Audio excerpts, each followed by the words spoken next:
What's up, everybody, and welcome to Podcasting with Power. It is Pokemon Week. We've had a hell of a time playing Pokemon. Or have we? We'll talk about that. I'm Zachary Davis. That's Jordan Carlson. How you doing, man? Oh, man, I'm doing pretty good. How are you? I'm great. I'm glad to hear you're doing well.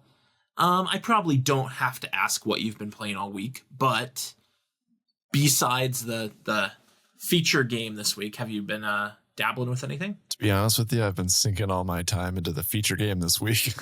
Sure, yeah. No, I caught your stream the past weekend. That was nice. I find it, I'm interested to see where you're at now. But where you were at then, our teams looked almost identical. Oh, man. Yeah. And I was just a little bit ahead of you. I think I left the stream when you got to like where I was. Okay.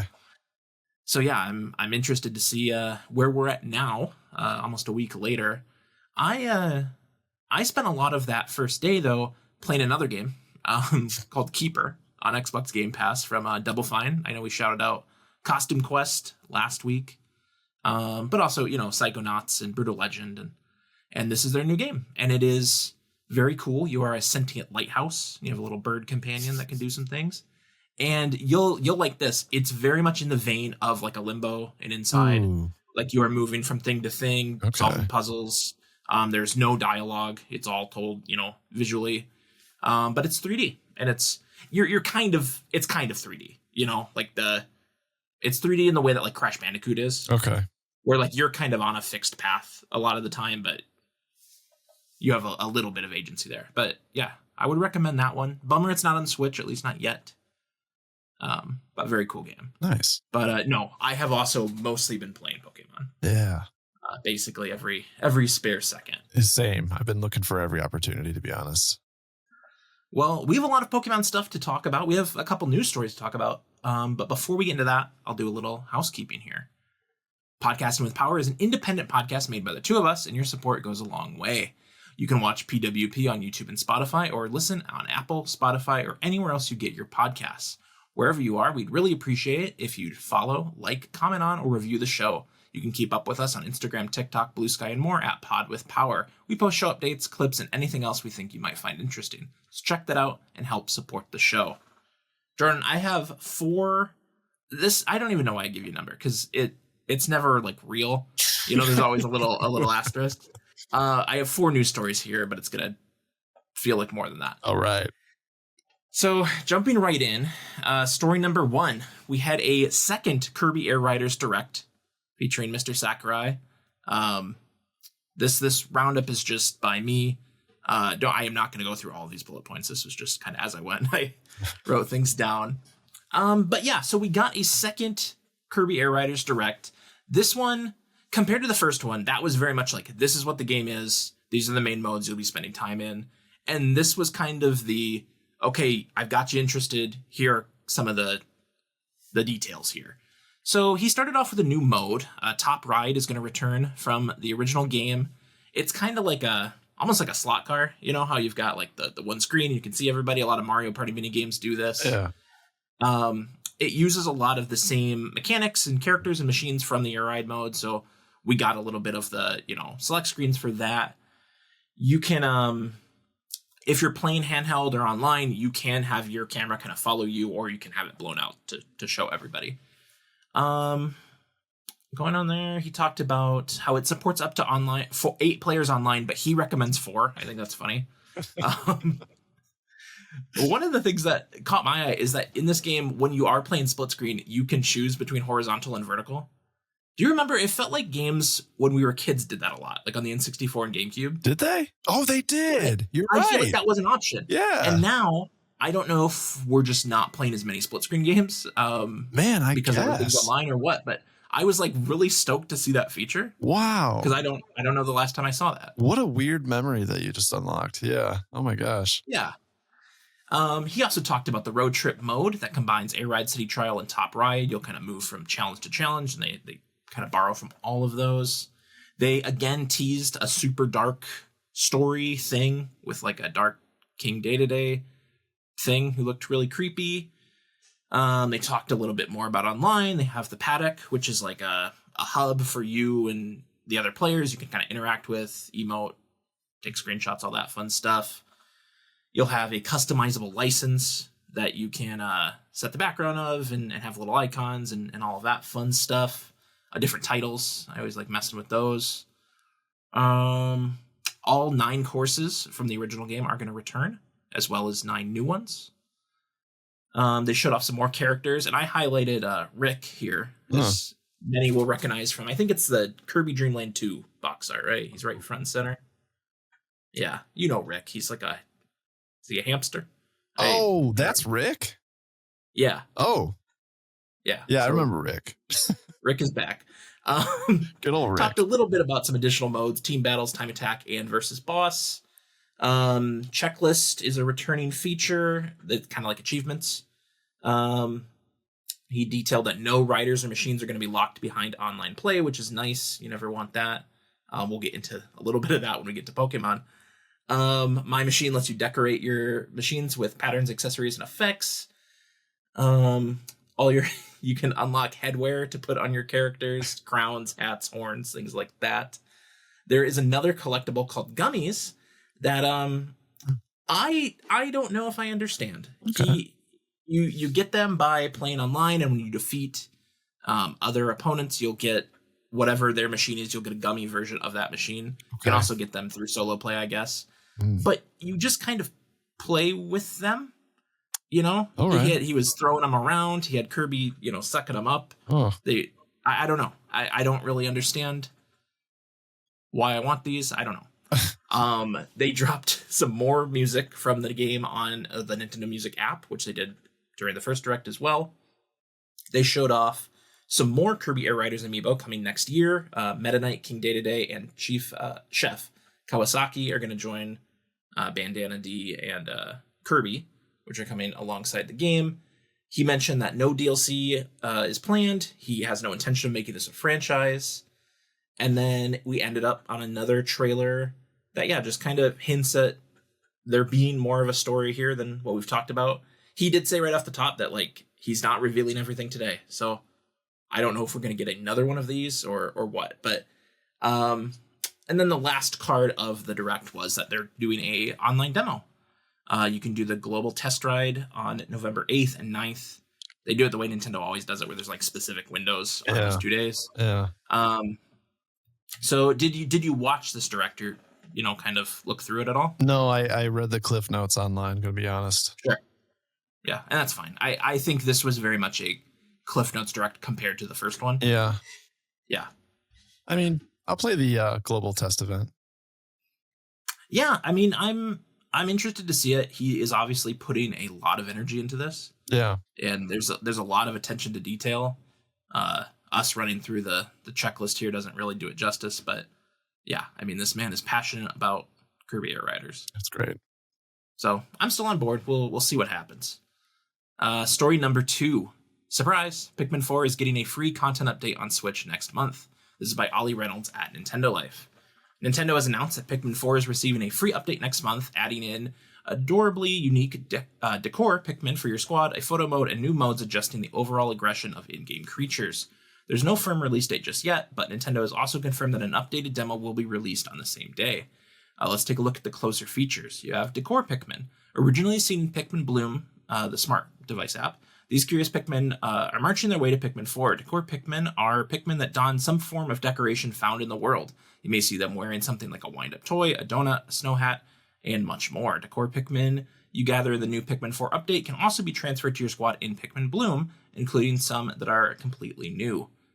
We've got the field camera. Take stylish photos of your character, your squad, and whatever you like with this new feature. Set the scene with various angles, hide characters, and decorate your pics with filters, frames, and stamps. The camera may even be the key to adding Decor Pikmin to your crew.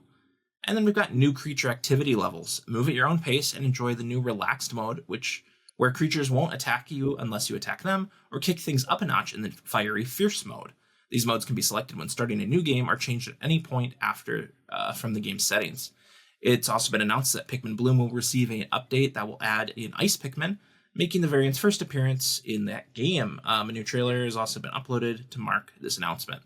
So we had the Close to You short that we talked about, and how it seemed like that was just what it was and probably not leading to anything. And then about a week later, we get a seemingly random drop of a new content update for a 2-year-old game.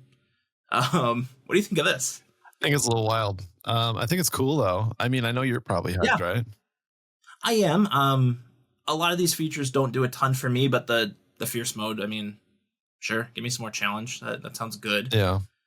I was really hoping this game would get either, a Switch 2 update or edition, something like that. And that's the thing that's missing from this, is that it doesn't do anything if you're playing on Switch 2. So I don't know if that means we still maybe have a paid upgrade coming down the line or what, but I think that's interesting that they're putting quite a bit into the game, but not doing that. Yeah. Yeah, it is a little weird. Yeah. I never got into Pikmin Bloom. I don't know. Pokemon Go was enough for me, I think. Yeah, no, I don't blame you. I don't need to do it with Pikmin. Story number 3. A manga based on the life of Smash Bros. Creator Masahiro Sakurai is out next month. This is by Chris Scullion at VGC. A manga book based on the life of Masahiro Sakurai is set to be released next month in Japan. The book's title roughly translates as Masahiro Sakurai making the world more fun with games and promises to tell, quote, the behind-the-scenes story of the birth of games that entertain the world, Kirby, and Smash Bros. As reported by Famitsu, the book's 6 chapters are as follows.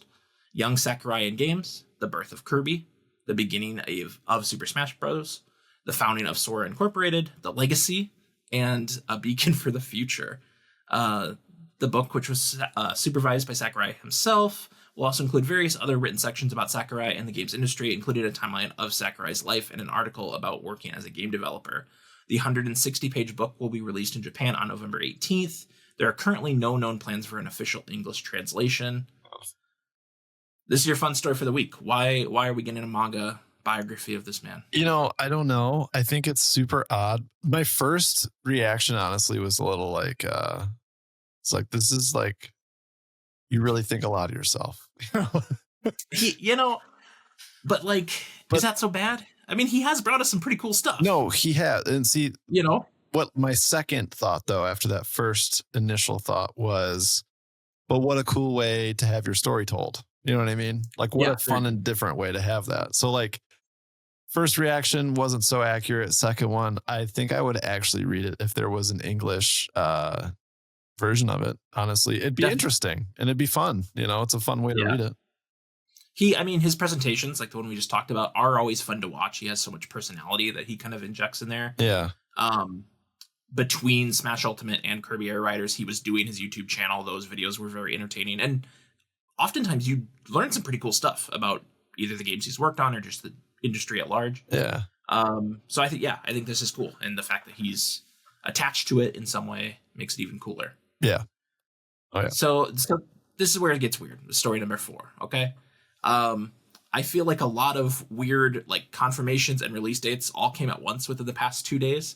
So I thought I'll just package them all up, put them in one story for you. Okay. So here we go. Story number 4, Switch 2 ports and release dates galore. We finally have a confirmation of Assassin's Creed Shadows that is coming December 2nd, not the 5th like we thought. It's going to have all of the updated features that the game's received since it came out, as well as cross progression, which I was really hoping would be in there. We finally got a release date for Marvel Cosmic Invasion. This is kind of the arcade brawler, that we've seen a million times. Yeah. It's coming December 1st. Finally, they revealed the final 2 characters in the roster, Iron Man and Jean Grey. You knew Iron Man was going to be in there, so that makes some sense. Yeah. But Jean's cool. We're also getting ports of System Shock 1 and 2. This will come to both Switch 1 and 2. Kind of the games that inspired BioShock. I have never touched these, but apparently the remaster is very good on both of them, so that's cool. Then we've got Warhammer 40k Rogue Trader. That's coming December 11th. That is like an old Warhammer RPG, from what I understand. Okay. That's neat. Just announced today, before we recorded this, is Fallout 4 Anniversary Edition, which I didn't realize when I saw that announcement that it was coming to Switch too, but it is. That's coming next year. That game's about to be 10 years old. Yeah. That's wild. I remember us all picking that up when it came out, when we were doing the old podcast. Yeah. Yeah, it's wild to think that it's been that long. Dude, I know. I'm like, I actually wanted to revisit Fallout 4 when I was watching the Fallout series and did, and then was like, I'm all right. Yeah, I mean, and everyone seems to kind of agree with this. Like, it was a misstep to not have some new Fallout thing out when that came out. Yeah. I really like the series. It sounds like you did too. And there's been rumors at either Fallout 3 remake or remaster for a while. So it's interesting to see that this is actually what we're getting. Yeah. Right now ahead of that second season. So that's still cool. And the fact that it's coming to Switch is even cooler. Yep. Cool. And then the final bit of news here is that Elden Ring Tarnished Edition has been delayed to an indefinite date in 2026 for, quote, performance adjustments. We talked about how that game was not running super well, and that was a little alarming. So saw that coming. I don't know. Do you think they can fix it though? I don't know. You know what, actually? Yes, for the Switch 2. No, for the Switch 1. Yeah. I don't think that one's planned for Switch 1. No, but okay. Well, then in that case, I would hope. Yeah, I would hope that if you're doing this, it's because you have identified that you can fix it. I hope so. Because if you're doing this and it comes out and it still is awful, that would suck so bad, dude. Yeah. No. So okay, so just a little bit of ports and news and things like that. And then finally, we've got out this week. There are a bunch of games out this week. Some cool, some I just don't know what they are. Starting on October 28th, we've got 2 Point Museum for the Switch 2 and Simon the Sorcerer Origins for Switch 1. October 30th is packed. So for those that don't know, and of course you don't know, whenever we get to this part in the show, Jordan likes to highlight titles that he finds funny as I try to read them, and it always throws me off. It's the best. I'm Googling. So we'll get there. But yeah, October 30th, we've got Mortal Kombat Legacy Collection on Switch 1 and 2. We've got Dragon Quest 1 and 2 HD 2D Remake for Switch 1 and 2, which I know you're probably excited for. Yes. Majigami for the Switch 1 and 2, also on the 30th. Harvest Moon Home Sweet Home Special Edition for the Switch 1, October 30th. I had to look up what this was because I was like, why is this special edition? I don't recognize this title. Harvest Moon Home Sweet Home, I guess it was a mobile game that they are now bringing to Switch. So do with that what you will. Then we've got Stray Children for the Switch 1 on October 30th and Silver Bullet also for the Switch 1 on October 30th. And then we've got, for Nintendo GameCube Classics on the Switch 2, we have Luigi's Mansion, right in time for Halloween, October 30th. This is cool. Yes. Really cutting it close, but they did it. I mean, come on. It's about time. Well, it would have been such a misstep if they had just waited a month or something, why? Yeah. There's no reason not to. And then we've got Tales of Xillia Remastered Switch 1 on Halloween. So, okay. There's a long list here. Anything catching your eye? Yeah. Dragon Quest. 3 of them. So Dragon Quest, obviously Luigi's Mansion, and that Tales of Xillia Remastered. Okay. Those 3 are pretty exciting. But Luigi's Mansion, like we were getting at, though, really glad to finally see that. We'll be playing it right away. Can't wait. Yeah, I think I will. With it coming out right before Halloween like that, I might as well. It's a short game, so it's not like it is going to get in the way of anything else. And I have not played that game in a very, very long time. Yes. Otherwise, I don't really care about any of these. But that's okay. All right. The moment we've all been waiting for here. We want to talk Pokemon. And similar to what we did around the review of Donkey Kong Bonanza, we are going to make this a broader discussion about Pokemon. It's Pokemon Week. I want to feel the Pokemon energy. And we had a little discussion before the show about how the 30th anniversary of Pokemon is coming up. And I'm sure around Pokemon Day in February, we'll be talking all about that. Based on if you listen to us talk about the leak last week, then you know that there's probably going to be some announcements there, at least one big one to talk about. So we're going to kind of stay away from that stuff today. But let's just start talking about Pokemon. So what is your first experience with, do you remember the first time you heard of Pokemon? my first experience with Pokemon. Yeah. So where were you? Man, okay. I believe, in first grade. And I remember hearing about it from actually some of our mutual friends that you later met down the line in Yeah. kindergarten. But first grade was like prime time. And it was actually through the television series. I had a couple buddies tell me about it. Yeah. And at the same time, it was like this crazy two things collided. Like I heard from it from my friends who, friends were new at that point in life. I didn't really know Sure. how Yeah. that all worked out. And then at the same time, my sister had come home from school Yeah. with the Game Boy game because her friend had lent it to her. So like I saw Pokemon Red and I heard about this show and I was like, what is this thing? And then by the time I knew it, I was running downstairs every morning at 7 a.m. to watch the show and just loved it, fell in love with it. I mean, at the time, I didn't realize how that art style just had me in a chokehold, but like I loved Right.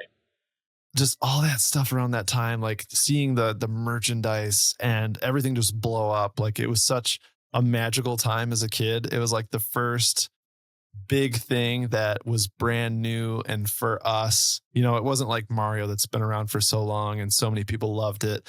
It felt like the first thing like we as kids, we owned it because like we all learned about it. It wasn't something that people told us about. Yeah. You know what I mean? So Definitely. it truly was just this, a big experience that I feel like I can remember so vividly going through it with other people. And it just brings back the best memories. Yeah, absolutely. Like it's funny. I don't remember like the order of events here. I guess I thought I did, but the show, came out that fall in 1998. So we're 6 and 7 years old, roughly. I think when Pokemon hits the U.S. and like you said, it was everywhere very quickly. Yeah. The show, the game, the cards. It was everything was kind of out in full force. And I remember, I think it was WB, like being like, "Hey, check out this show." And it's like, okay. And it was fun. And it was a cool show. And then early that next year, so just a couple months down the line, I had been away from school for a bit. I was in a car accident. I was away from school. And when I came back, everybody had Pokemon cards and I did not. Oh. And so I had, a kid was gracious enough to give me a Diglett, traded that for a Machoke, traded that for a holographic Gyarados. Damn. By the end of the day. Yeah. Wow. Yeah. But immediately went home and was like, guys, I need some of these things. So I remember we went to a Wizards of the Coast at the mall and got a couple booster packs and all that. And that's kind of where it started. Mm. And then I think very quickly we were at a Costco, I believe, and they had the big package Game Boy Pokemon Red is what we had first. And then, I got into that. And then we lost that Game Boy with the game in it for a very long time. And so that following Christmas, I got another Game Boy and Pokemon Blue. And eventually we found that first Game Boy, which became my brother's. And then we, kind of went from there. But you're right. It just had this thing to it where it's like, this is new. There is no, I'm getting into it now and the older kids know this better than I do. It felt like it was ours. Yeah. And there was this mystique to it because it's like, okay, so like what's next? There was a big movie, right away. I remember after I moved here, there was a kid that lived right next to me who had imported, I think Pokemon Gold before it came out here. And I remember us sitting there playing it and not being able to understand any of it. Right. But sitting there and looking at all the new Pokemon and just kind of coming up with names for them and the moves and like kind of brute forcing our way through it because we couldn't read any of it. Oh my God. And that kind of being that mystique of being like, oh wow, like there's all these new ones coming down the line. And yeah, so I really like those first couple generations of Pokemon quite a bit. I have very fond memories of that. I mean, the marketing in these shows was just insane, dude. Like they were like, you guys like the show? We're going to rap about all the Pokemon and you guys to pay attention. We're going to name them all. Okay.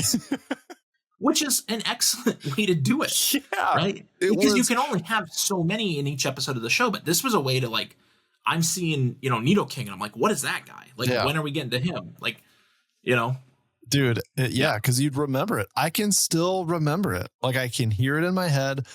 That guy who did the poker rap, if I ran into him tomorrow in like anywhere and he was like, all right, guys, let's go, I'd be like, that's the fucking poker rap guy, dude. Like, absolutely. Yeah. Like, it's insane how well that stuck. Yeah. No, now you're bringing up all these other memories, right? Like of the album, the To Be a Master album. Oh yeah. With all the songs on it. Oh yeah. They knew what they were doing. They had us. Hypnotizing us. But that's interesting, right? So then thinking about it, I go into Gen 2 and then Gen 3, I kind of was out. I remember my younger brother did get Pokemon Ruby. I did not, get either of those. I eventually got Emerald, years later. But did you have kind of a falling out with Pokemon like that? You were kind of gone for a bit? I did. I had a pretty big falling out. I think it was because the Game Boy transition, honestly. Like, I didn't get the advanced. My sister had it. Jamie had it. And then I eventually ended up with an SP down the line. So like I was kind of held back quite a bit and just kind of continued enjoying the original Game Boy. But because of how long it took, I never really caught around. And then I remember also, sorry, Jamie, but I remember also, she was like, I remember her telling me, I'm in 5th grade. She's like, Pokemon is not cool. You can't go to middle school and think Pokemon's cool. And I was like, no. They're definitely, that was, I think, real. I feel like even amongst our peers, there weren't many of us that were still playing Pokemon. Yeah. Our one mutual friend in particular was, I remember, and he had a hard enough time with his shell necklace and all, all that stuff. And I remember he was like, dude, look at my Pokemon. And I'm like, you are, I don't know, man. And I think, do you remember the game that brought you back to it? Because I know for me, it was Diamond and Pearl on the DS. Oh, man. And we were in high school. I think it was our freshman year of high school. So truthfully, when I came back, it wasn't because of a new game. I came back to Red and Blue again, and then actually Red and Blue, and then that's Silver and Gold. Like I don't know what had happened, but like I found my way back and wanted to play them again. So that was like my entry, and then it was actually the 3DS was the next time I got back into a new entry. Okay. Yeah, you're right. There was an era where people were bringing their Game Boy Colors around again, and doing that. You're right, and I think that happened before Diamond and Pearl. So I think when that hit, I was like, okay, I'll jump back into this, and that made me go back to the Game Boy Advance ones, and so on. But okay, so there have been a lot of Pokemon games. We've mostly talked about the RPGs at this point, but there have been a lot of spin-offs too. I don't know if you have any kind of favorite vectors of different ways Pokemon spins off, because they've done it a lot of different ways now. But if you had to narrow down your top 3 Pokemon games, what would they be? Pokemon Snap, in no particular order. Sure. Pokemon Snap.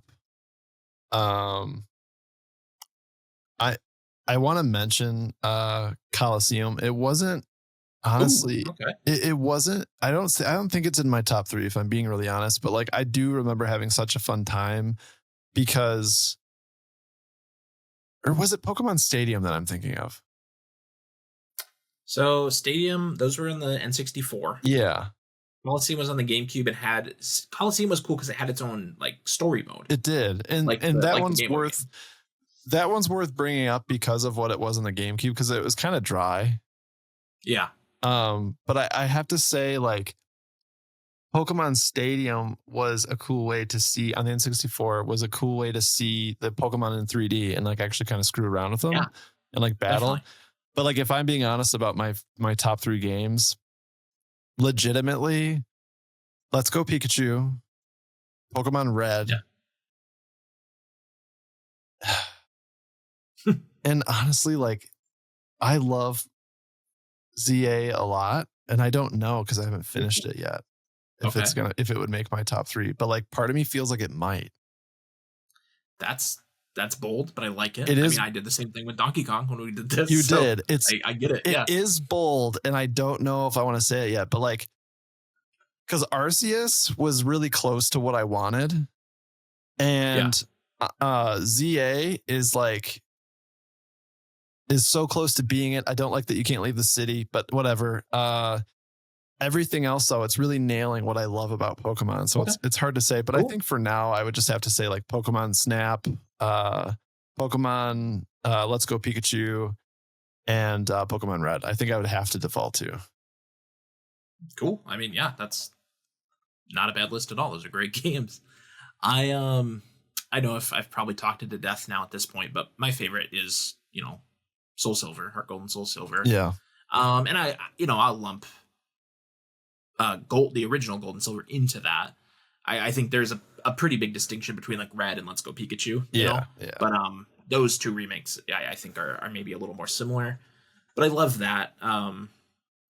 It's hard not to look at the originals and pick one of those. Blue, very much was my game. Probably the game I've spent the absolute most time in of anything of all time.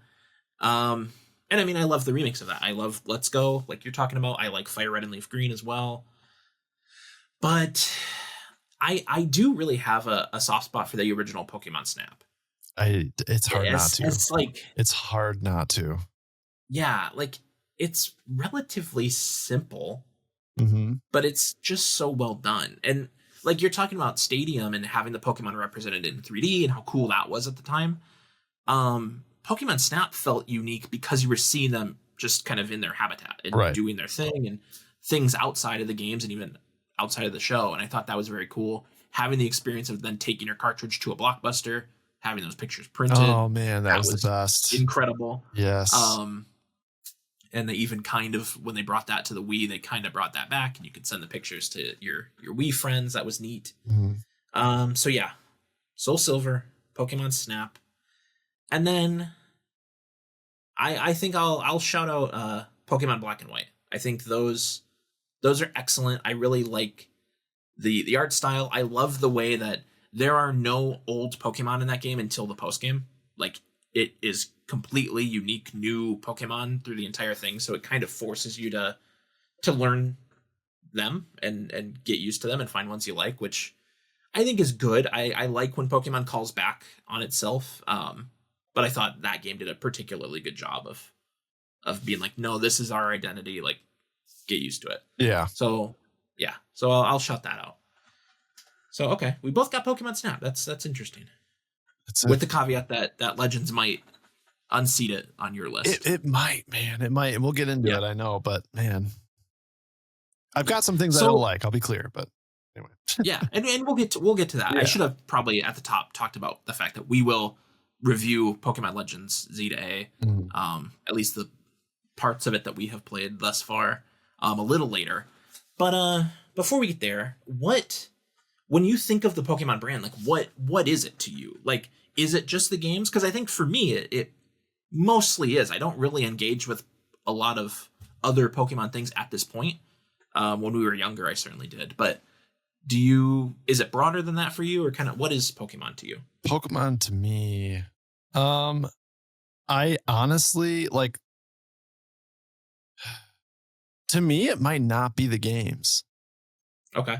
To me, because growing up, it was the show. It was the show for me all the way. And then as I got older, I got the mangas, so I really enjoy those. And I especially had a just absolute fascination with the cards when I was younger. So I was like all in on the Pokemon merchandise in every way. Really enjoyed it. And to this day, I think the reason I enjoy the game so much is because of the memories the show gave to me, and it's the story. Yeah. So when I play the games, I'm thinking very much of like, how does this fit into the story of Pokemon? Like why is it that we kind of enjoy this? And when we do play the games, it's like, how does this add to what we know? And that kind of thing. So like to me, it's almost just about the story as a whole, and honestly the art. Whenever we see, I cannot remember. I should know this, but every so often on my feed when I'm scrolling through Instagram, the artist will come up with the original drawings, and I forget his name. Yeah, Ken Sugimori, is that his name? It sounds very close. It sounds accurate. You could be right. But every time it pops up, man, I see it and I'm like, man, what beautiful. It's just fantastic. I love to see it, and it reminds me of that magical time. So to me, I think it's overall, it's just a story that I really enjoy. Yeah, and that's cool. Like we touched on, like as a kid, I loved the show. Recently when they did the 151 set of the cards, I got into that and had to make it a point to get all of those. And I had fun doing that. I think for me, it is mostly the games at this point that I engage with. But the thing I love about Pokemon is kind of the sense of community. Yeah. And how everybody's experience with Pokemon is different. So if I have a conversation with you about it, it's going to go one way, and it's going to go a completely different way with anyone else. Every Pokemon is somebody's favorite, which is wild. Because there are so many at this point. No, you talked about. Yeah. It's a great point. That is a great point. Gosh. Yeah. I mean, everybody owns a little piece of it feels like, Yeah. Like, and now we're getting to a point where I feel like when we were younger and Pokemon was new, they were very selective about who was on merch and how they would, push that. And I feel like we're getting to the point now where I feel like I could see any Pokemon at any point on a sticker on a car. If I go to the arcade and you look at the Crane games, there's a bunch of Pokemon there. In fact, I want to show you something. All right. So, first up, whoa, we got Magikarp. Yes. In all his glory. I had to get this one. Dude, that's awesome. Come on. He is a beast. I love Magikarp. And then I got Munchlax here. Oh, yeah. 51. They had a Snorlax too, but he was little. And Munchlax, I was like, that's kind of to scale, so that's cool. Dude, every time I go to Target, yeah, I have to hold back at not buying those big ass plushes. Yeah, I mean, they do a really good job with them. They're so good and great quality. Yeah, I seriously, every time I go, I put one of them like in my cart or in my basket, and I'm like, no, not today. Yeah. I limit myself to having to win them. That's my caveat. Okay. And with both of these, one of the Munchlax was first try. I think Magikarp took me a couple, but But anyway, I like the community around Pokemon. I like how there are so many avenues to it. There's people that want to collect, and there's people that want to create art around it. The competitive scene is always incredible to watch. I've never kind of really gotten into that. I've dabbled with trying to make competitive teams and things like that, but never on the level that some of these people do. Have you rewatched the show in your adult age? Probably a long time ago. We're old enough now that a long time ago we were still adults. But yeah, probably as in my earlier 20s, I probably watched a good chunk of it. You should revisit it. Yeah. Dude. How far do you go? Where do you stop when you... I go as far as I possibly can, but I owned some of them, quite a bit of them, okay. But now I've run out, and Netflix only goes so far, I thought, or if it's Hulu, I can't remember where I was watching it, yeah. But I like the original Kanto series. So as far as that would take you is how far I'd go. But again, I'm cut off. I can't find more of it. I want to watch all of it, Yeah. We really haven't even touched on the movies. No. There have been a lot of movies. Man, I remember dragging my dad to that. Oh, yeah. I had a birthday party around the first movie. Because it came out right around there. And I can't imagine how my parents dealt with all that. Bringing not just me, but, several other kids to that. And then we got Pokemon the movie 2000, which I like. The Slow King in that movie, just kind of narrating, he always makes me laugh. And then, going all the way to now, almost present day, Detective Pikachu. Yeah. I had a blast seeing that. It was a very different take than what we've seen thus far, but like I thought that was cool. Yeah. And I don't know how they haven't pushed another one of those out already, you know? I don't know. I even like you remember the weird small ones? Like Pikachu's Vacation. Yep. And I'm trying to remember, like, where there was like no talking. It was just the Pokemon doing things. Like, yeah, no, that was great. A+. Love that shit. Yeah. One of the things I think as we go, because we are, of course, old and have been playing Pokemon from the beginning. And so I think, can be lumped into a category that the Pokemon fan base likes to call Gen 1ers. Right? Oh, yeah. Where we want our Gen 1 Pokemon in there. Mm-hmm. And I don't know how, like, when you play a game, well, we won't get too far into it, but when you play a new game like ZA, which isn't a great example because it doesn't have any new Pokemon, right? But like, are you trying to stick to the OGs as much as you can, or are you kind of dabbling here and there? I dabble here and there. I definitely play favorites though. Yeah, like, definitely. If I have the opportunity to like absolutely sandbag somebody with one of the originals, I'm going to do it. But like, if the stakes are against me and I can't do that, I'll flex over to the new Pokemon. That's fine. I recently did I had to swap out. I had to make a swap the other day, and I was pretty heartbroken about it, but I did it. Oh, yeah, that's a bummer. We'll get into that, I'm sure. But the reason I bring it up is because in recent years and recent games, one of the things they keep doing is they try to reinvent these old Pokemon as much as they can. Yeah. They really want us to. And that started with X and Y, which is interesting, you know, being in Kalos, that I remember that game had its starters, but then in the, you know, promotional lead up to it, they were very much like, you can get a Charmander, Squirtle, or Bulbasaur, like they can Mega Evolve. Like they really wanted you to know that like you can get one of these guys. We know you like them. We know you don't want the pig, but these guys, they'll be around, so you can pick one of them. And maybe they've done that again. We'll talk about that. But Pokemon transformations. So we've had regional forms, we've had Dynamax, Gigantamax, Terraforms in Scarlet and Violet, and now Mega Evolutions. Do these do anything for you? I know you've played some of these now. Yeah. Terraforms probably being the most recent with Scarlet and Violet. Do you like seeing old Pokemon reimagined like this? Yeah, I don't mind it. I think it's so like I was saying, Pokemon is a story to me. So when you screw around with what Pokemon is to me, that's when I get a little weird. And I think that, you know, it's not crazy to say that in the story, they may have learned something about Pokemon, that maybe they react to these certain things in a different way, and it causes evolutions to happen. Like that feels organic to me, and I like it. So like, it doesn't bother me at all, to be honest. There's nothing about that I think is too wild. Obviously, some of the details about it are funny, but the concept itself, I don't really have a problem with it.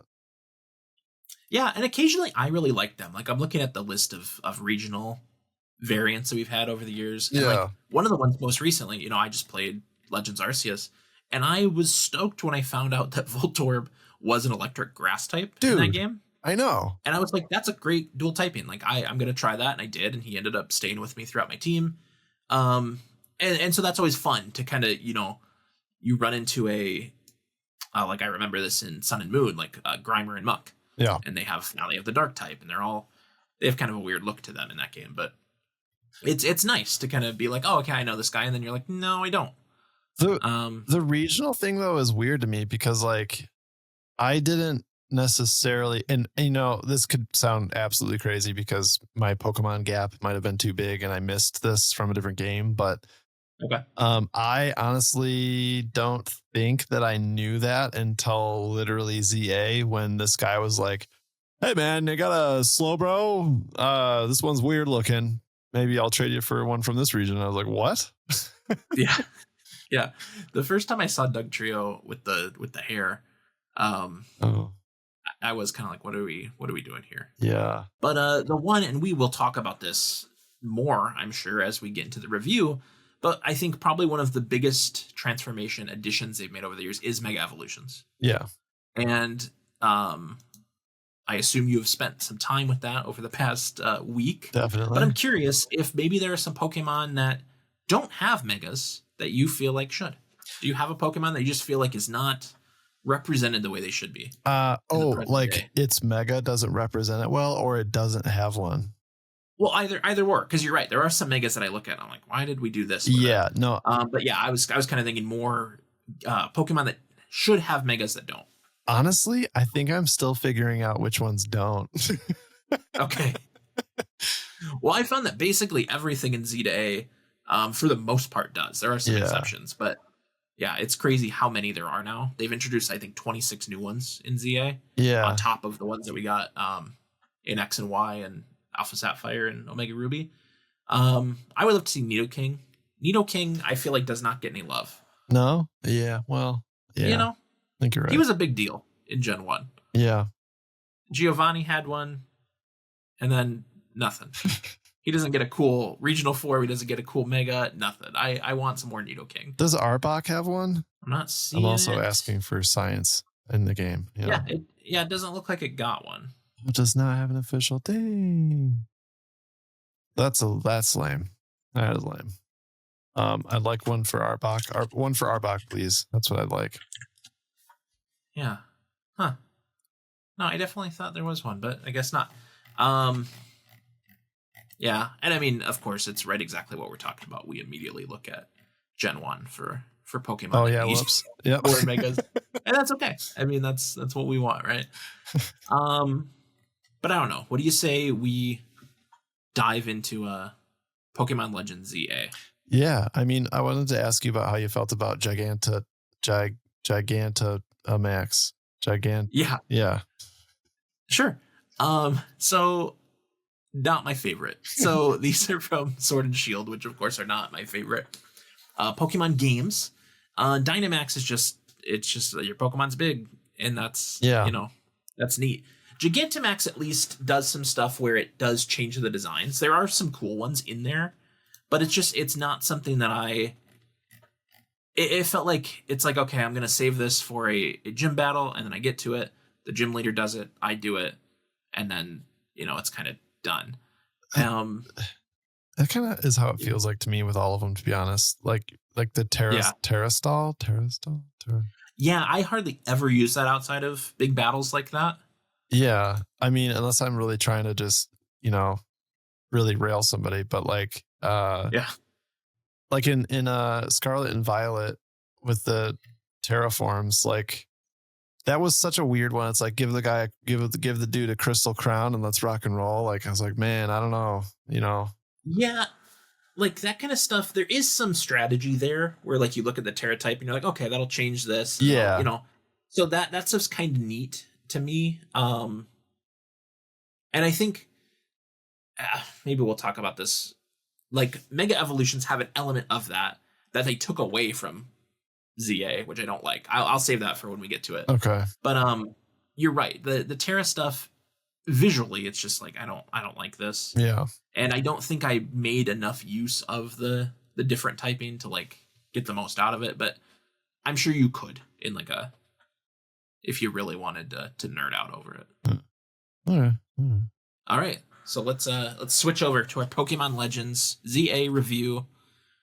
The game is new. It's out. We've been playing it all week. It is out for both Switch 1 and 2. Let's start, Jordan, with your surface level thoughts and what has your experience been playing it? Like, how much have you played of it? What, how are you playing through it? Are you just going main mission to main mission? Are you doing side missions? Like, I want to hear about your experience so far. I've been dabbling around quite a bit. So like when I first started, I was really just trying to get the fuck out of the tutorial, man. Yeah. Like that went on for a long time. I'm going to say that. I thought it was a little while too. What's her name? Tawny. I was like, yeah, I'm like trying to go do my thing. She's like, I think you need to go to bed. I think you need to go upstairs. Yeah. I was like, I think I want to go outside. She's like, no, you're going upstairs. Okay, for sure. Now, I don't like that when I can see there was a specific spot where like there's a wild zone that takes up a big, circle and I'm going around it and I can see an item sitting there and I'm like following her and I just tried to go get it. And she was like, no. And I'm like, it's right there. Yeah. No. And you're still right here. Like, I still will be able to see you. Like, yeah, that. She's like, come on, follow me. And you're like, come on. You're like, you're the pushiest new friend I've ever had in my life. I don't know about that. But yeah, like as a tutorial goes, it didn't bother me as much as they have in recent games, just because there is some actual new stuff here. Yeah. So I was a little more lenient with it, but you're right. There's still quite a bit of tutorial. Yeah. But anyway, go on. Sorry. But anyway, yeah. So I was really going A to B, C to D real quick, just trying to just get out of this tutorial. So I did zoom through that, but as soon as I was able to branch away, I wanted to explore a little bit, kind of see what was out there. Yeah. And any of the side quests that kind of came my way, I was kind of picking them up. So that was pretty cool. And honestly, at first, my first couple thoughts weren't very good. I wasn't sure how I felt about it. I didn't really like what I was seeing in the game. Like, I had all the negative reviews in my head, and that was what was getting me at first. All I could hear was people like the windows, and I was like, oh, the windows, you're right. The windows are bad. Yeah. And there was a lot of hate. Yeah. So like, I was kind of, and I mean, I streamed it. My first, I did it on stream for the first time. I did not play it before that. It was my very first impression. I hadn't seen it. So I was hating on it quite a bit. And then it just kind of flipped. Like, as I kind of kept going, I just realized how much fun I was having, and how, I felt pretty immersed in it, and I hadn't felt that way in a Pokemon game since Arceus probably. So I'm trying to remember where the point kind of flipped, but I think it was kind of right after it released me to the wild and let me run around and kind of explore the shops. Because when you start going inside, I mean, you know what? I'm gonna let you go, because I'm branching to that second bullet point here. So I'll back up. Yeah, sure. So immersive is a great word to use, because I do think this game does a great job of doing that. I don't think I had those same holdups initially. I think kind of from the jump, outside of, again, the tutorial stuff and feeling like, just let me do it. And knowing like, you will let me do it, but I want to do it right now. I was kind of in. I liked kind of what I was seeing. I liked the pacing. I like, kind of the variety of Pokemon you can get early game. I thought was decent. Even though, again, we talked about how our teams looked pretty similar. Looking at your son's stream initially, I think that's probably changed now later in the game. Yeah. But you didn't get into this. How far into the game are you? I just wiped out the second group of oh my gosh, the Mega Evolution Pokemon. Okay, that's actually like what I just did right before. Oh, really? Oh, we're right on par. Yeah. So, that's interesting. So yeah, we are not going to cover or spoil any endgame content because we have not played any endgame content. And that's okay. That's just, I want people to know, like, this is where our review is coming from. We've both played somewhere probably when I checked the game clock, you had played, I think, significantly more than I had. I really dicked around for quite a bit. Yeah. Mm-hmm. And I've done a lot of side stuff as well. I feel like I get distracted by the side missions whenever I see one. Yeah. Even when I want to because I wanted to try to get through as much of the story as I could before this. Yeah. And that didn't happen. I think I'm probably, I don't know, halfway through it. Who knows? But yeah, that's interesting that we're in basically the same spot. But yeah, somewhere probably 15-ish hours, I would say, for me. And I've swapped some Pokemon out here and there in my team. But yeah, let's get into some more specific stuff. Because I think that's kind of where we're at right now. Yeah, I'd say so. So have you had any issues with how the game's running at this point? No, none. Yeah. I had one thing happen, but I think it wasn't a performance related thing. So no, never mind. No drop frames. No, I haven't even had any glitches. No. at all, which is awesome, and also the bare minimum, but still. Yeah. But for a Pokemon game, I mean, that has become kind of synonymous with them. So the fact that we're not experiencing that here is great. Yeah. We're both playing on Switch 2. We should note that. But from what I've seen on the web, it sounds like it runs very well on Switch 1 as well. Good. So, that's good news if you're out there with Switch 1. I did watch a lot of side-by-side comparisons on YouTube just to kind of see what we were looking at. And you can see a little bit of the fidelity difference between the two, but they both look really good. Yeah, I think it runs great. I do think it's on Switch 2. I think it's sharp, both when you're playing handheld or on the TV. I've done quite a bit of both. I like the art style of this game. I think it's clearly running off the same tech as Scarlet and Violet, but you can tell there are just little details with the lighting, the animations that really kind of make it its own unique thing, and I think they go a long way. I'm happy with what they've done with that. All of the cutscenes feel more organic. I don't want to say they're still Pokemon and they're still a little cheesy, but like much more organic than they have been in recent games. I will say something I told you very directly in the last podcast was that the voice acting wouldn't bother me, and it absolutely is bothering me. Okay, that's interesting. Yeah. Why do you think that is? I think it's because the game does such a good job unexpectedly of pulling me in, like that immersion feeling we were talking about. Like, it's so fun and interesting. So then I'm pulled in, and then a cutscene will happen, and I'm like, what? And then I'm reading, and it's just the music, and I'm like, oh, like I'm not as. It just kind of rips me out of it a little bit, and I've never been like a make or break, got to have the voice acting to have the game kind of guy, but like it would have gone a long way, I think, in kind of putting that bow on top of the presentation. Yeah. No, I get that. But visually, though, a couple examples, like, and again, I'm not going to spoil anything. I know we're going to be really careful about some of the things we say for people who haven't, progressed or picked it up yet. But, inside that restaurant where that one stadium is, like, that looks really good in there. Like, when I went in there, I was like, this is a gorgeous set, Yeah. And I feel like I'm having that feeling quite a bit, which is cool. More and more. I mean, like, you'll go inside some of the other settings inside some of those buildings as you kind of progress through the story, like inside of some of those buildings. And everything I look at when I'm looking around, like, it's very smooth, it's very pretty, like the light even refracts off things. Like, I like that. It's interesting, it's good. Yeah, no, I'm totally with you on that. So getting into kind of our experiences, the nitty gritty of it a little more, I want to know who you started your journey with, but I also want to point out that I forgot to do something I wanted to do in the last section of the podcast. Oh no, what? Was go through the starters of each generation, and I want to know who your picks are. Ooh, for each of these. Should we back up? So before we, so let's back up a little bit before we talk about where we started in ZA.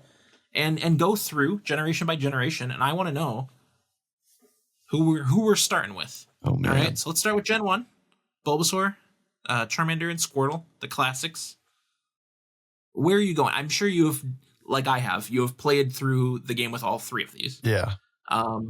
Who's your favorite? I bounced between two of them. You could probably guess which. But I would have to say my overall pick is usually Squirtle. Same. Okay. Squirtle is probably my favorite Pokemon. Ooh. That the whole line, Squirtle, Blastoise, Yeah. Yeah. Great choice. Great character. Yeah.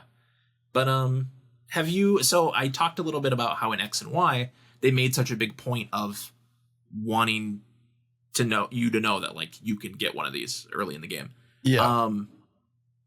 This game does something similar. Who do you go with? Did you go with your favorite? I didn't either. Oh. And there's a reason I'm sure we'll get into a little bit, but who'd you pick? We're talking what I think we're talking about. Yeah. I went Charmander. Yeah, same. I thought he just would fit into my team a little better. Yeah, dude, I was actually, you know what? We probably, since you said your team was very similar to mine, we probably had the exact same thought. Well, yeah. So so Squirtle may have conflicted elsewhere on my team. Yeah. As did Bulbasaur, with something else I was going to be using, and I already had. It wasn't Talonflame, but whatever the evolution is before that. Okay. The fire flying, little bird. And so I thought, Charizard will fit right in there. I can just kind of slot that in. And so I did. Yeah. And yeah, so that's interesting that we ended up going the same route there. But okay, Generation 2, we've got Chikorita, Cyndaquil, and Totodile. I was a Cyndaquil guy. Yeah, I think the first time I played Silver, I picked Cyndaquil. Mm-hmm. I do really like Totodile. I love Totodile. Yes. Totodile is great. I just think I like in that game in particular, I liked having Typhlosion by the end of that. And, he was also my starter in Legends Arceus. Mm-hmm. Same. And yeah, so I think Cyndaquil's great. So far we are 2 for 2. Same picks. That's fun. I wonder at what point that will deviate, but maybe the next it might not. Maybe. So in Generation 3, Ruby, Sapphire, Emerald, we've got, and I'm doing these names off the top of my head, Trico, Torchic, and Mudkip. Who are we going with here? Trico is the grass type, right? Yeah. I went Trico. Trico's cool. I think I'm a Mudkip guy. Okay. This is another one where I've actually played through with all 3 of them. Oh. Different times. I ever did Mudkip and Trico. I never did the other one. Yeah. Torchic, Blaziken, that's cool, but just not, of the 3, probably my least favorite. I think Trico is a solid second for me. Gen 4 I have strong opinions about. Ooh. In this one we've got Turtwig, Chimchar, and Piplup. Chimchar, okay. That's another one where I think the first time I played through, I did Chimchar, but Turtwig is great. I like a turtle. And Torterra is so cool. So in this generation, they made, the starters always have that triangle of like fire beats grass, and grass beats water, water beats fire. Right? Yeah. And so they gave the final evolutions here secondary types that did the same in the opposite. So like Torterra is grass ground. So you're going to, be able to defeat Piplup and what was Chimchar's thing? Infernape. Yeah. You can, Earthquake, Infernape, and kick his ass. So I really liked that dynamic. Gen 5, again, these names. We've got Snivy, Tepig, and Oshawott. So just full blown transparency. I skipped this generation and the following. Sure. Yeah. And that's fine. But just vibes. Vibes. Ooh. You got a little snake, you got a pig, and you got an otter. Oh man, I'd go otter. Yeah. Okay. And I probably should be describing these for spoken like a true Gen 1er. I'll go otter. Yeah. I'll go otter. That's fine. I like Snivy. I like Tepig as well. Tepig being one of the starters in ZA. But yeah, Snivy's cool. Superior is the final there, and that's neat.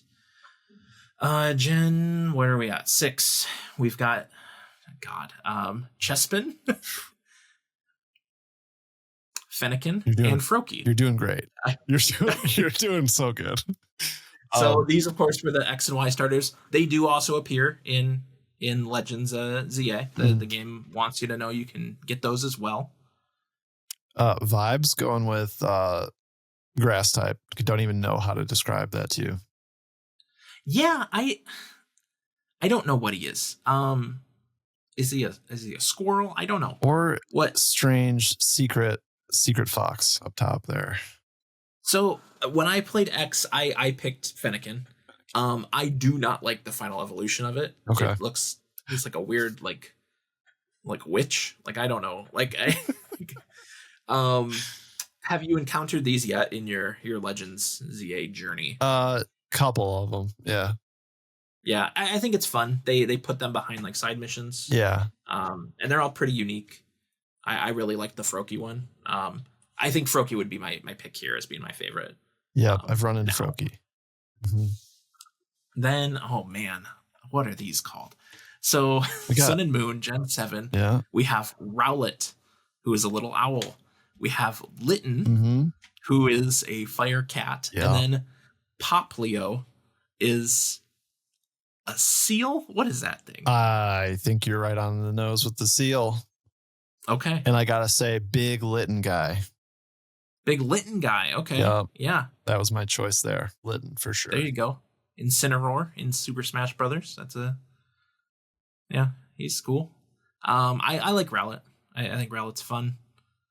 But not my favorite generation of Pokemon. So, oh man, I'm gonna have such a hard time with one of these. So, Gen 8 Sword and Shield. We have Grookey, the grass type monkey Pokemon. Yeah. We have Scorbunny, the fire type bunny. And then, Jordan, what the hell is this water type called?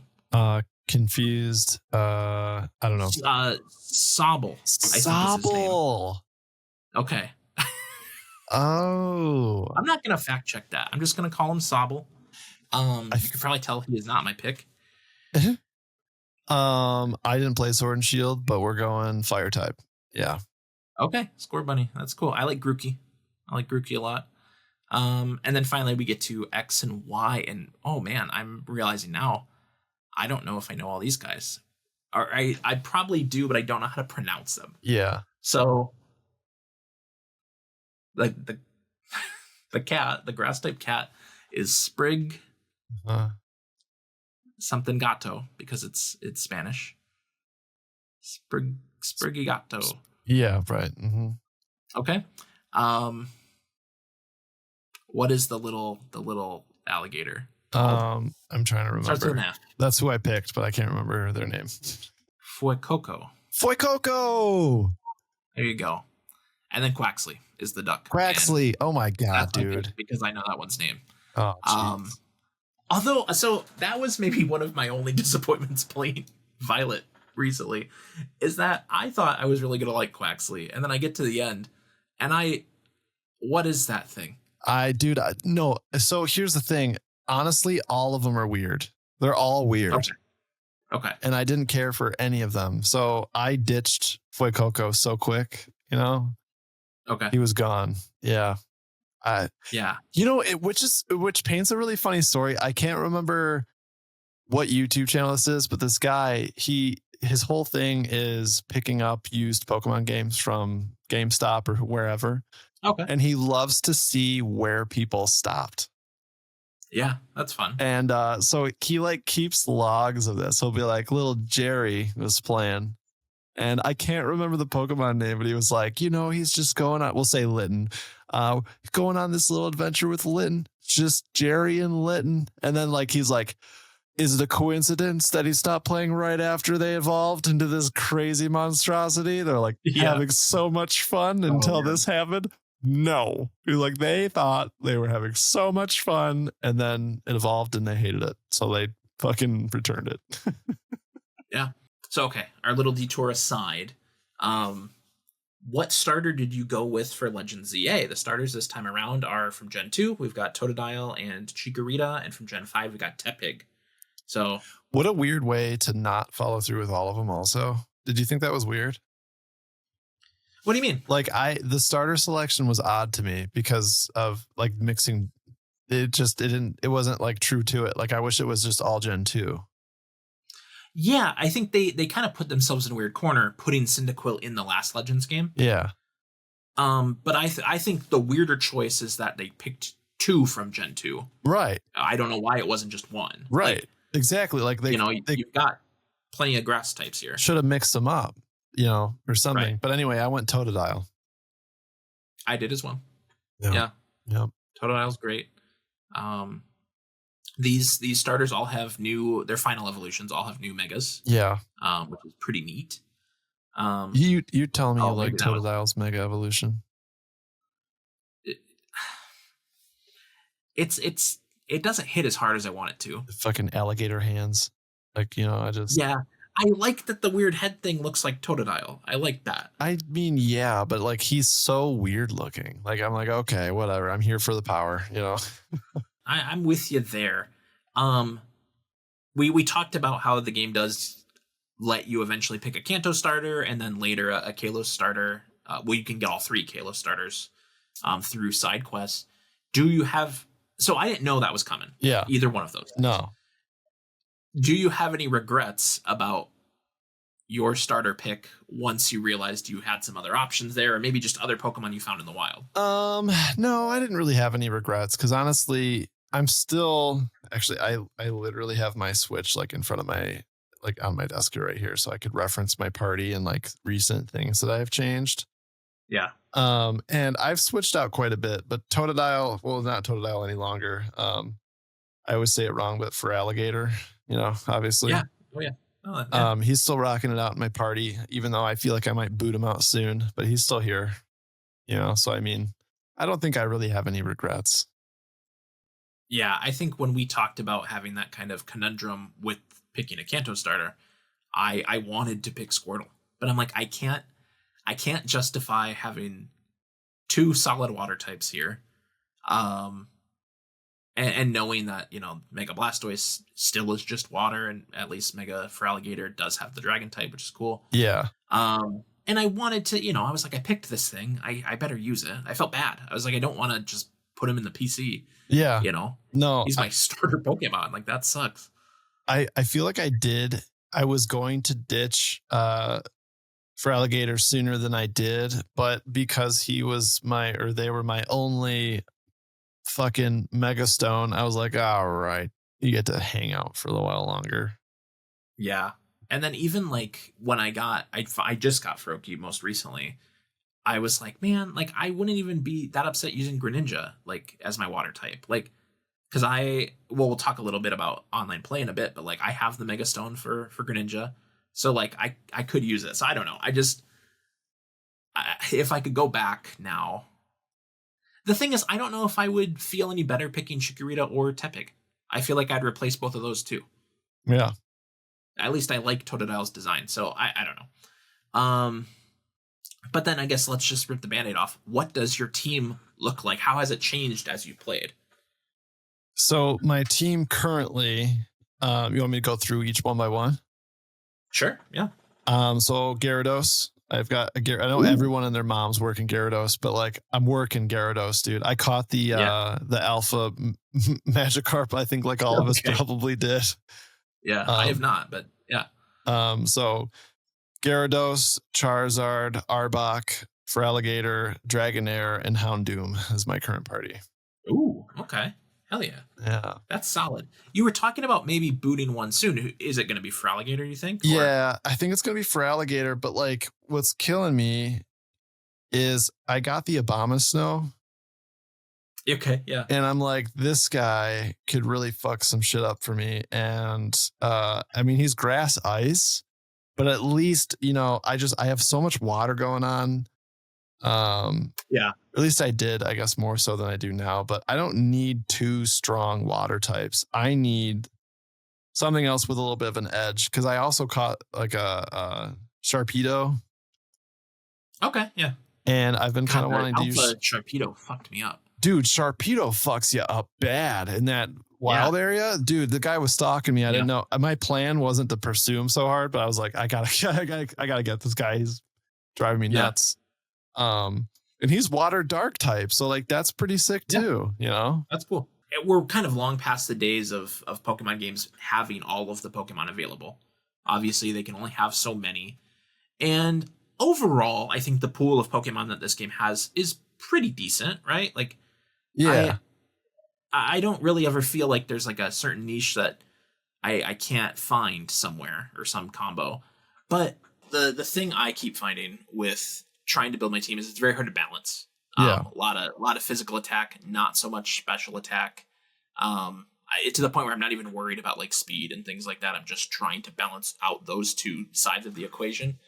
My team has some similarities to yours. I'm still rocking Feraligatr. I've got Charizard. I did pick up Victory Bell Really, really like the mega there. Like, it's nice having a strong poison type. Yeah.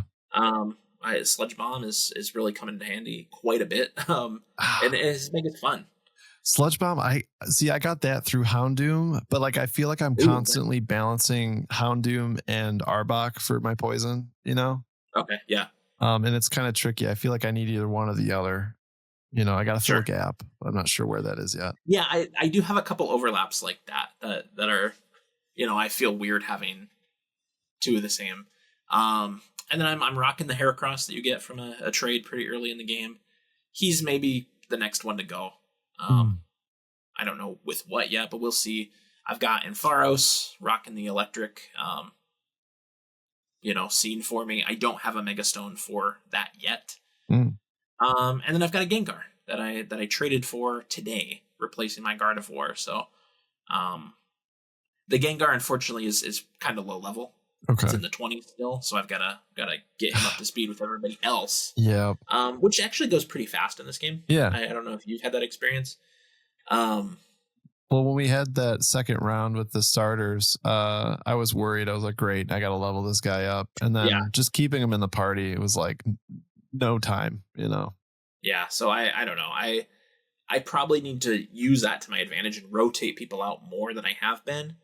But, we'll see if I actually do that or not. Taking those Pokemon into the battle system, a real-time battle system for the first time in one of these mainline games is good. I feel like it feels pretty organic. You lock on, you have your face buttons become the 4 attacks. Kind of feels like one of the modern like Final Fantasy VII remake, either one of those games, with cooldowns and that sort of thing. And I think for the most part it works. You talked a lot about being influenced by like the Pokemon anime. And I feel like for the first time, this game feels as close to that as ever. Yeah. I had a situation in the graveyard where there's a bunch of Spinarak on the wall, right? Like a whole bunch of them. And I just had a Charizard Fire Blast the one in the middle, and it knocked all of them out. And I was like, that's awesome. Like that's so cool. I love the battle system. Because you know, we talked about like Arceus going into Scarlet and Violet, going into now where we are now. And I just hope that whatever that next Pokemon entry is, it kind of carries over the things that everyone's really enjoying about the battle system. But hopefully with some improvements. I mean, like with it kind of aligning with what the show or the manga or whatever, how it feels, I'm hoping like there's some kind of strategic timed dodging or something there where it feels like you've earned it. I'm hoping they get a little bit more in depth in that way. But I mean, I don't think I've ever enjoyed battling like I am now. And I mean, like with the cooldowns, like you're saying, it's like it's no longer turn based. It's just whenever you can attack, you can attack. Yeah. Do you find especially early on, I found because I had the time, I would use attacks that I normally wouldn't. Things like Growl, things like that would lower their stats or raise mine just because like I have to wait. I only have 2 attacks and that one's on cooldown. So, you know, I found myself doing that. I've kind of gotten away from that already. But I definitely found myself doing more of that than I normally would. Did you hang on to Splash for too long with Gyarados? No, Splash is always the first thing to go. But dude, I still have Splash and I hit it. Sometimes I'm like, God damn it. Get rid of that. It doesn't do anything. I know. I'm actually way overdue to go back through the what are those things called? Mabel's research. Like I feel like I have a lot of things I need to sub that out for and I just haven't done it, but it's like a gaping hole in my strategy right now. Yeah. I knocked a bunch of those out because I was trying to do this Gengar trade. I was trying to find a Ghastly with a specific nature. I wanted either a modest or a timid nature. Okay. And so I was just catching Ghastly over and over and over, right? And so I just cranked up that like ghost poison, you know, catch a ghost poison Pokemon. And then I got one for the trade and like, so now I'm flying through that list. But what made you want to do the traits? Well, someone hit me up and had a Kadabra they wanted to evolve. And so I was like, yeah, that's great. So I decided I'm going to do this. I might as well make it work for me too. So I went and got a Ghastly and evolved that to a Haunter and did the trade. When I told him about it, he's like, oh, yeah, I have a Haunter too. So he also did one of those. And there are a couple other Pokemon. I know, Machoke, Machamp, they're in this game. Probably some others that require a trade. This process is very seamless. Yeah. He just made a little code, an 8-digit code, gave it to me. And then, it was done pretty quick, which was nice. Damn. Yeah. We need to do that because I have to evolve a couple people here too. So yeah. I know. I wish I had a Kadabra ready so that I could have done that, but I'll make sure I do that when we do it. So that way I can get an Alakazam. I know, man. I want one. I want the Mega Evolution.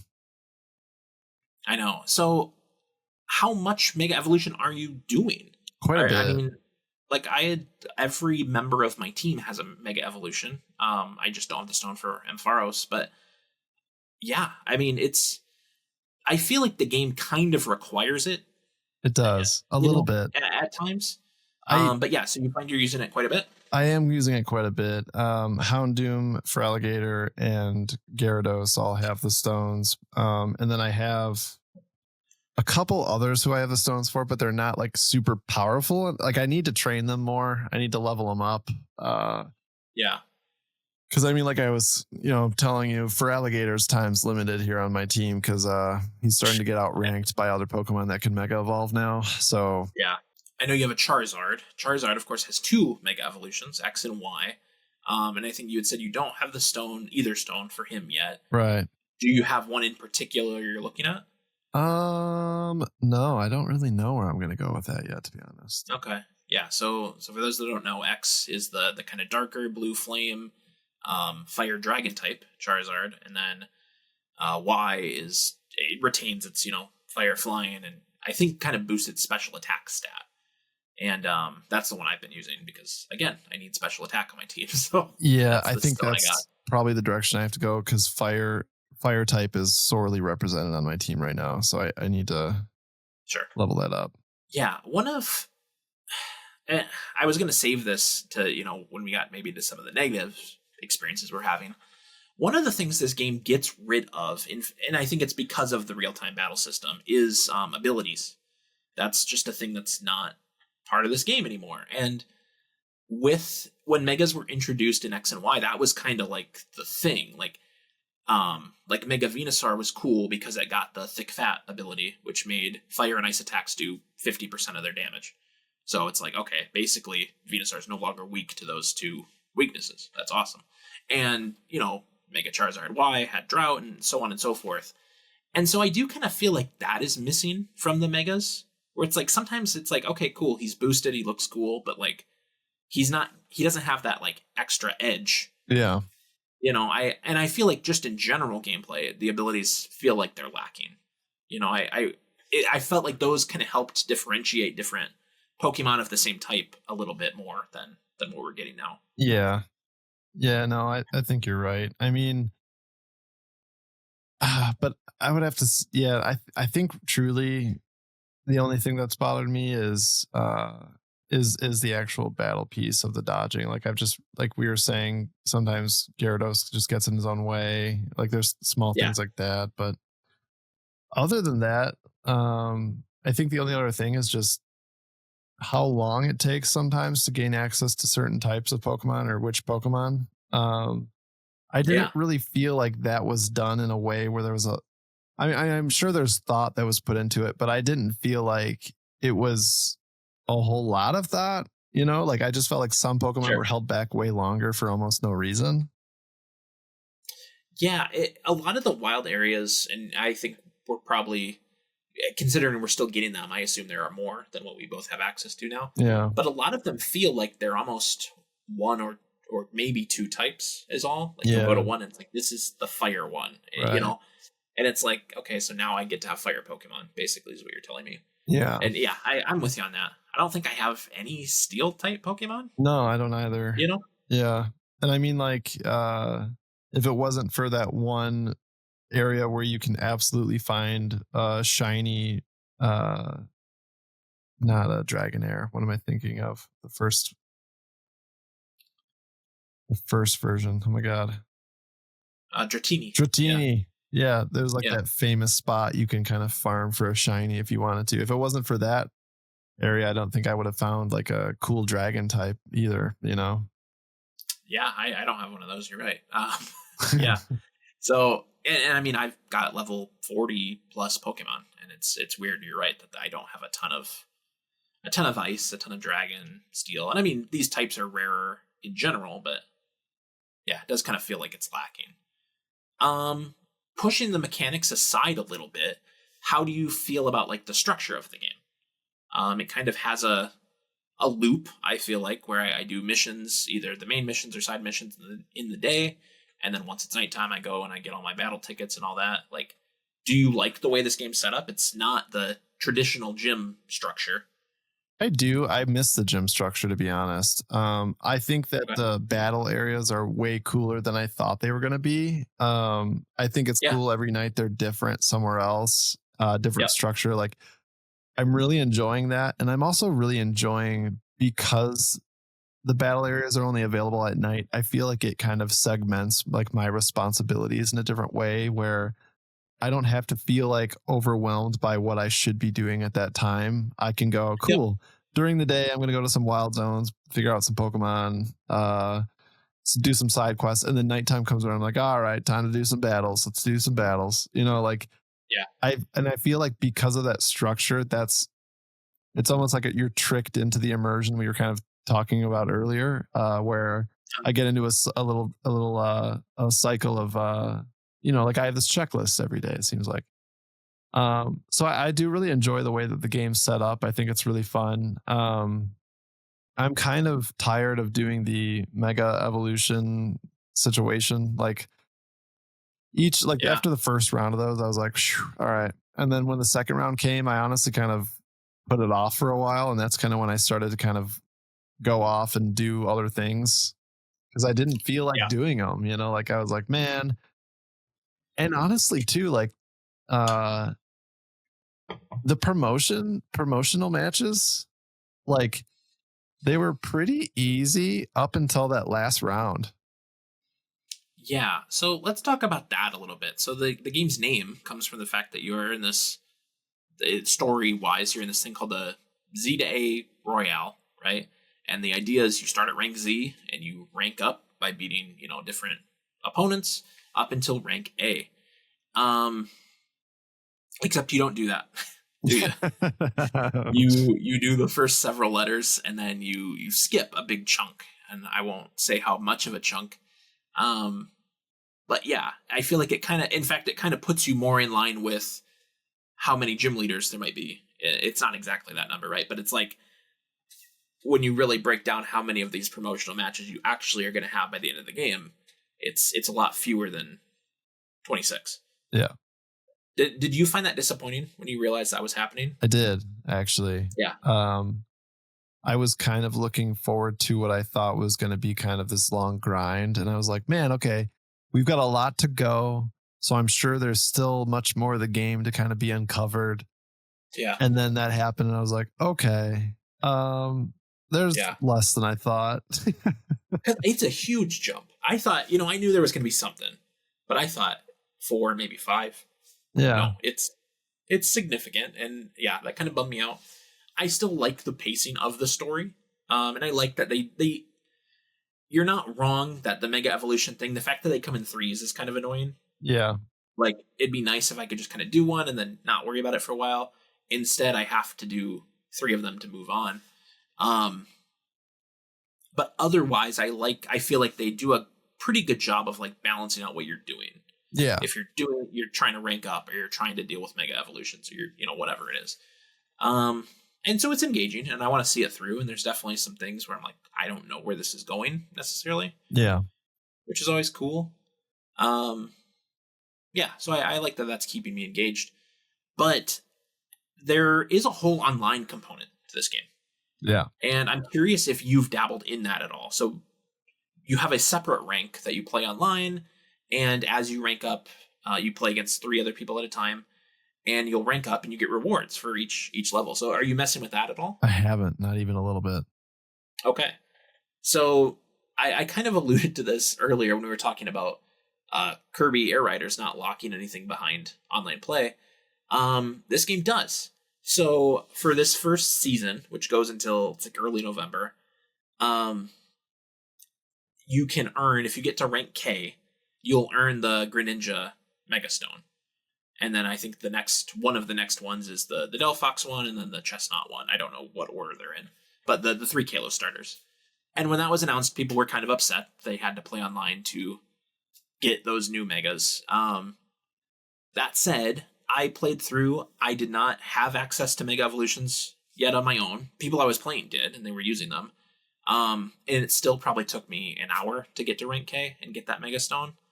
I haven't gone in since I've got Megas available, but it's kind of cool. So you pick a team of 3, and you go in there and you have your 3 opponents, and it's all in real time. So like all 4 of you are basically trying to get as many kills as you can, and people can steal them. Like if I see 2 people fighting and I'm like, okay, that guy's gonna die, boom, hit him with a quick attack or something. Damn. I get that kill. Damn. And then and so you can switch your Pokemon out. I think you have a limited, like, it's like 3 per, life or whatever.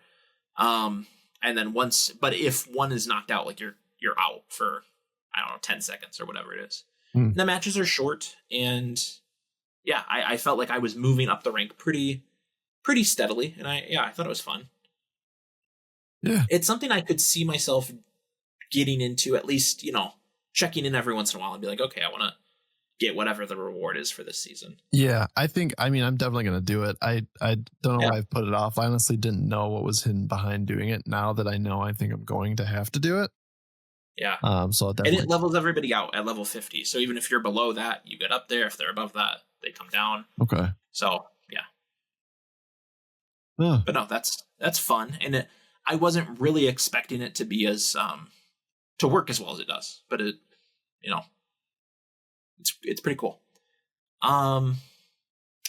We've kind of alluded to some of these things, but is there anything major holding you back from enjoying this game? No, I don't think so. Okay. Visually, I really thought I was going to have a hang up on the grids, that like the wild zone grids and the battle zone grids and all that. And after, it's funny that like they explain that away with the city and kind of looped it into part of the atmosphere. Like that's just, it's just technology. And with that, I was like, all right. And that kind of got me. I was like, all right, well, all right, I get it. That makes sense. And because they did it, it's weird. It's weird how something so small can like kind of buy me into it. But I'm not bothered at all by it. I also thought that the parkour thing with the construction sites was going to be annoying because it's like you can climb this, but don't even think about climbing something the same size that's not angled the same way. That kind of bothers me a little bit sometimes, but not nearly as much as I thought. I didn't know that you get that other ability that helps you out a little bit later. I didn't know. Some of the things I was like, how do I possibly do this? Like, I can't figure it out. Yeah. And so when that came along, I was like, oh, okay. It closed a little bit of a loop for me. So I enjoyed that. I do hate that falling thing though. It's like you fall and then your phone saves you. That's annoying. I don't need it. Just let me take no fall damage, whatever, like if anything, like of all things, they were like, we need this to make sense. What a funny thing to choose, I don't know. So, but no, I don't think there's really anything that's largely holding me back from enjoying it. I am enjoying it far more than I even thought I would. Even when we were at the peak of our excitement, I didn't know that I would enjoy it as much as I am. So I know that I'm going to see it all the way through. I'm hoping that maybe within the next week, by the next time we talk, that I'll be finished. Okay. Actually, you know what? I hope I'm not. I hope there's more to enjoy and I'm still playing it. But I plan to keep playing it a whole lot more and we'll see what's ahead, I've had very similar thoughts that like, I want to even beyond the story. Like, I just want to play this game. I want to play online. I want to build out teams. I want to train up Pokemon for different situations. Like, I want this to just be a thing that I check into every now and then and work on a little bit. Right. I'm kind of with you. There were a lot of things I was worried about going in, especially after we read reviews. And one of the big things that we were seeing time and time again was the map and the fact that, it does only take place in this one city. That has not bothered me even one time. I have not once felt like this map is not big enough. I want to go elsewhere. Like, I feel like I am discovering new things every now and then. And it makes good use of kind of the way it spaces things out. Yeah, besides the abilities thing, that's the only thing. And I understand that would have probably been so much work to figure out how to make those work in real time. Yeah. Because a lot of, they've been around now since Generation 3 on the Game Boy Advance. So you'd have to change a lot of things. And I understand that. But maybe in the future they'll figure that out. But yeah, I totally plan on kind of same with you. Like, I will continue. This will be my main game, at least for the next week. Who knows if I'll be done with it by then or not. But yeah, I love it. And I could see myself like really getting into this one in a way I haven't gotten into a Pokemon game in 20 years. Yeah. Yeah. So, I mean, I think this is an easy Podcasting with Power recommendation, but I won't speak for you, but I'm going to give it a solid pick this game up, play it. I have to agree. It's a solid game. To me, it's worth the money. I have not thought one time that it wasn't. So same. 100%. Yeah. And like I said, I mean, it seems like it's performing very well on Switch 1. We can both attest that it is performing excellent on Switch 2. Yeah, I think if you're looking for things to play that take advantage of the new system, I would not have expected this was one of those things, but it really is. Yeah. So check it out and let us know in the comments what you think. Let us know what your favorite Pokemon games are, who your favorite starters are, who you're starting with in Legend ZA. We would love to hear it all at Pod with Power on all the social media platforms. But until then, I've been Zachary Davis, that's Jordan Carlson, and we'll see you next time. Bye. Bye.